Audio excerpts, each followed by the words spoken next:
자, 볼까요? 이제 공유결합에 대해서 합니다. 공유결합. 그러니까 유기화학 분자를 구성하는 대부분의 그 결합 패턴이 공유결합이거든요. 그러니까 훨씬 중요하다고 생각하고 우리 볼까요? 물론 일반 화학에서 다 배운 걸 우리가 다시 정리하면서 유기분자에 적용하는 겁니다. 자, 공유결합은 비금속 원자끼리 원자과 전자를 공유하면서 결합을 형성하는 거예요. 그래서 한 쌍의 전자가 하나의 공유결합을 형성하고요. 그 다음에 결합하지 않은 원자과 전자는 비공유 전자쌍으로 존재해요. 예를 들어 한번 볼게요. 여기 보시면 Cl하고 Cl 같은 경우에는 비금속 원자예요. 얘들은 뭐야? 아까 NaCl 같은 경우에는 Na는 전자를 주는 게 차라리 낫고 Cl은 받는 게 옥택률 만족하고 하는데 Cl과 Cl은 둘 다 받아야 돼요. 이런 경우에는 뭐야? 한쪽이 주고 한쪽이 받고 못하겠죠. 그런데 나는 뭐 만족하고 싶어? 옥택률 만족하고 싶어. 그러면 어떻게 하는 방법은 뭐야? sharing, 공유하는 방법밖에. 그렇죠. 그래서 전자를 공유하면서 공유 전자쌍을 만들어요. 나머지들은 비공유 전자쌍으로 남고요. 그걸 표시해주기 위해서 보통 이렇게 비공유 전자쌍은 점으로, 공유 전자쌍은 선으로 이렇게 표시를 합니다. 알겠죠? 이거는 뭐야? 쌍이 있어요. 그러니까 원자의 결합, 이게 하나의 뭐야? 분자 형태로서 이온 결합과는 달라요. 마치 뭐 결혼 같은 거. 결혼 한 쌍 이렇게 결합되고 나면 다른 하고 뭐 또 결혼하겠다 이런 거 안 하잖아요. 그런 것처럼 이 결합이 어떤 한 특정한 원자와 딱 정해져 있어요. 그렇죠? 자, 물론 이제 뭐 이원자 분자도 있고 뭐 다원자 분자도 있는데 이 분자 하나가 이렇게 딱 정해져서 나온다는 거고요. 그 다음에 이제 F 같은 경우에도 마찬가지로 FF 이런 경우에는 둘 다 전자를 받고 싶어 해요. 근데 옥택률 만족하고 싶어 해요. 하는 방법이 쉐어링 하는 거죠. 공유하는 거죠. 이걸 여러분들이 핵과 전자 사이 인력, 전자 반발력의 입장에서 살펴보면 왜 유리하냐면 보세요. 여기 전자 하나가 자기 핵의 인력에 영향을 받는 거. 그러면 좋죠. 근데 뭐요? 이 전자 하나가 이쪽으로 와서 보면 이 전자 하나가 이 CL의 핵과 이쪽 CL의 핵에 다 인력에 영향을 받죠. 그럼 어떻게 해요? 더 핵과 전자 인력이 강해지는 거죠. 그러니까 더 안정해진다는 거예요. 그러면서 체외각 전자의 그 배치는 옥택률을 만족하는 그런 패턴이 되고요. 왜 공유결합을 하는 게 유리한지 아시겠어요? 자, 그 다음에 물론 똑같은 뭐야? 원자만 공유결합하는 거 아니에요. 다른 원자도 공유결합을 해요. 비금속 원소라면. 그래서 이거는 이제 완전 균일한 뒤에 2장에서 배우는 비극성 공유결합이고 이거는 뭐야? 원자의 이제 결합이 원자 종류가 다르면 결합의 극성을 가지게 되는 그런 극성 공유결합으로 남습니다. 어쨌든 이런 형태의 공유결합을 한다는 거야. 됐죠? 자, 그래서 이제 요걸 아까 말씀드렸듯이 선을 보통 공유 전자쌍으로, 그 다음에 점으로 나와 있는 걸 비공유 전자쌍. 보통 분자에서는 하나만 있는, 쌍 말고 하나만 있는 경우는 그렇게 많지 않아서 일반적으로 공유 전자쌍, 비공유 전자쌍, 혹은 결합 전자쌍, 비결합 전자쌍 이렇게 해서 우리가 표시를 합니다. 자, 그렇게 인식하시고, 그 다음에 이제 공유 결합에서 다시 이제 두 가지 살펴보면 다중결합이라고 해서 단일 결합만 있는 것이 아니고 이중결합, 삼중결합 이런 패턴들이 있어요. 그래서 단일 결합을 하는 그 대표적인 게 수소 같은 경우하고 할로젠 같은 경우는 항상 단일 결합만 할 수 있어요. 분자에서. 그렇죠? 자, 근데 탄소 같은 경우에는 이와 같이 단일 결합할 수도 있고 또 이렇게 이중결합할 수도 있어요. 산소도 이중결합할 수 있어요. 그래서 이중결합하고요. 그다음에 삼중결합 같은 경우에는 산소는 삼중결합하는 분자가 뭐 CO, 일산화탄소 말고는 거의 유기분자에서는 없습니다. 그래서 삼중결합하는 원자 같은 경우에는 탄소하고 뭐 질소 정도가 삼중결합하는 원자들이에요. 그래서 이런 다중결합들이 있어요. 됐죠? 자, 그 다음에 이제 결합 에너지라는 건데 이제 이게 결합이 얼마나 단단한가 이걸 알아보기 위해서 우리가 하나의 척도가 될 수 있는 게 뭐냐면 결합 에너지인데 공유 결합을 분해시키기 위해서 필요한 에너지. 예.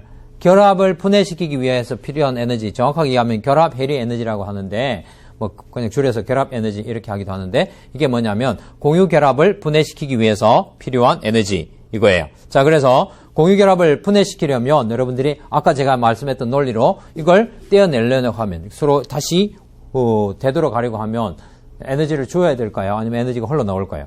당연하게 안정해진 걸 다시 되돌이키려면 아프죠. 그죠? 예. 또 불안정해지죠.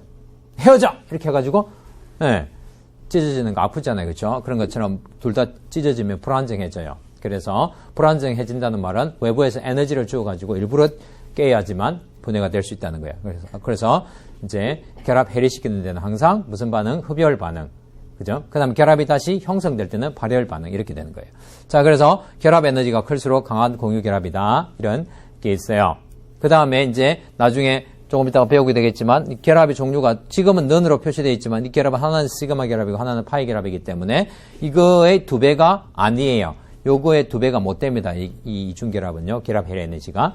자, 그런 걸 아시고요. 자, 그렇게 해서 이제 공유결합에 대해서 이제 배웠는데 공유결합 종류지만 그 결합하는 방식이 그러니까 처음 결합하는 그 과정이 좀 다른 게 하나가 있어요. 그게 이제 배위결합입니다. 배위결합이라는 거는 그 여러분들이 화학 할 때 그 배위화물이 있죠. 그때 나오는 그것도 배위장 그 같은 말인데 그때는 금속과 리간드 간에 하지만 여기서는 이제 그 배위결합 개념 가지고 유기화물에 이제 적용을 주로 많이 하려고 해요. 자, 한 원자가 전자상을 내어주고 또 다른 원자의 빈 오비탈과 결합을 하는 거. 근데 그 결합이 공유결합이에요, 일반적으로. 그래서 이제 결과는 공유결합인데 하는 과정이 한 전자 하나씩 내어줘서 쌍을 만드는 것이 아니라 한 원자가 전자쌍을 일방적으로 내어주고 다른 상대방은 뭐야? 비어있는 오비탈을 내어줘서 결합하는 그 방식이 바로 배위결합이라는 거예요.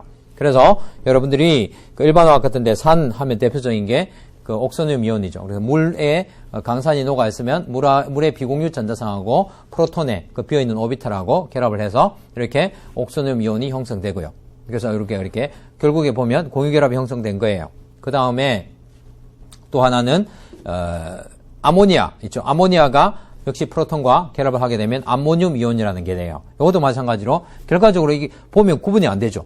다 공유결합 형태로 되어 있는데 과정에서 전자쌍을 질소가 내어주고 빈 오비탈은 프로톤이 내어주고 해서 결합 형성한 거예요. 됐나요?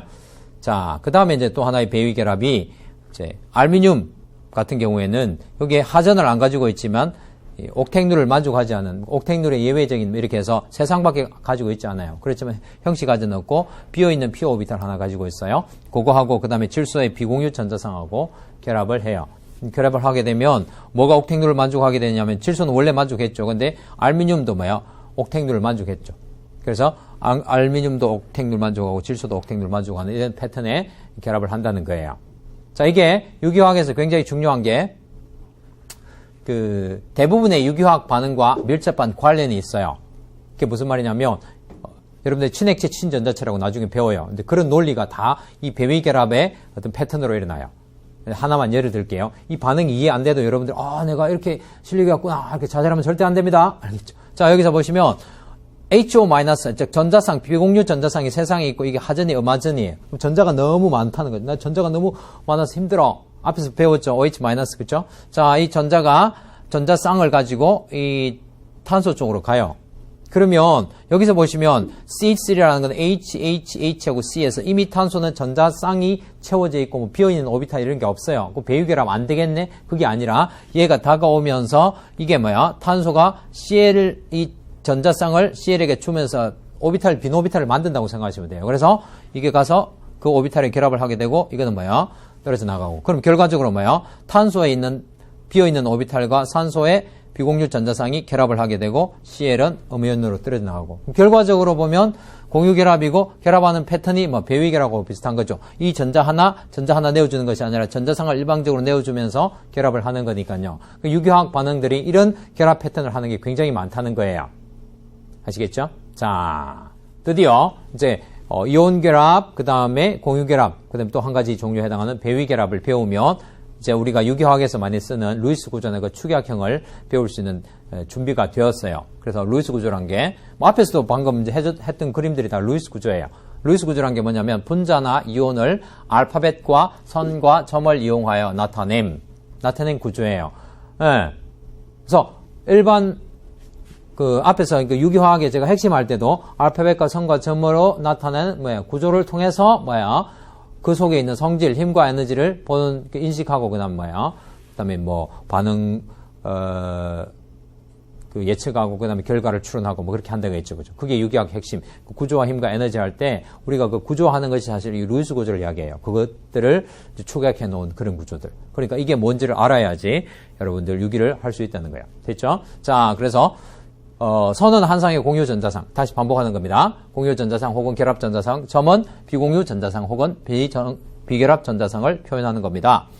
자, 여기서 앞에서 배웠던 루이스 심볼이라는 거 있죠. 이 루이스 심볼을 이용해서 이제 결합을 하면 돼요. 자, 그래서 H는 전자 체외각 전자 하나, 탄소는 4개, 질소는 5개, 산소는 6개, 할로젠은 7개. 할로젠은 지금 FCl-BRI 4가지를 다 그냥 통틀어서 할로젠이라고 생각하시면 됩니다. 유기분자, 거의 대부분의 유기분자들은 요거들로 이루어져 있어요. 자, 그러면 요것이 할 수 있는 결합의 패턴을 우리가 미리 알 수가 있어요.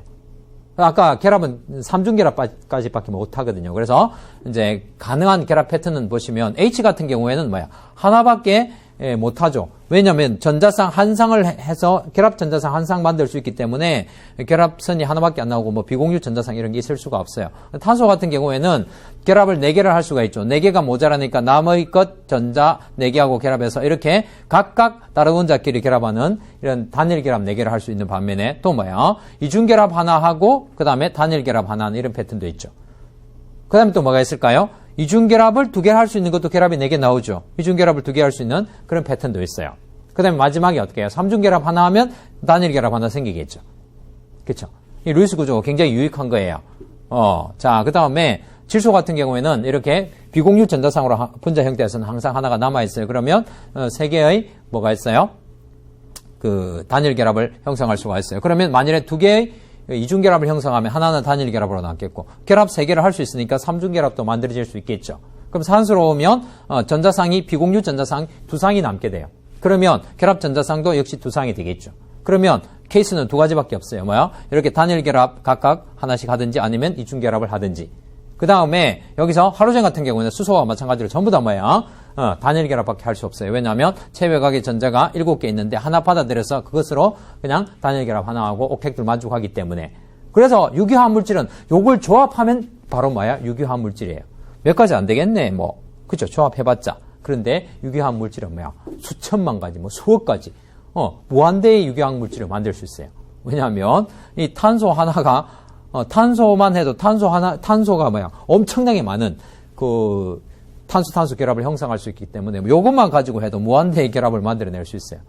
그죠? 근데 이제 결합 패턴이라는 게 있기 때문에 어떤 게 반복되는 거지 요 패턴 하에서 다 이루어진다고요. 이해되셨죠? 자, 그래서 교재에 보시면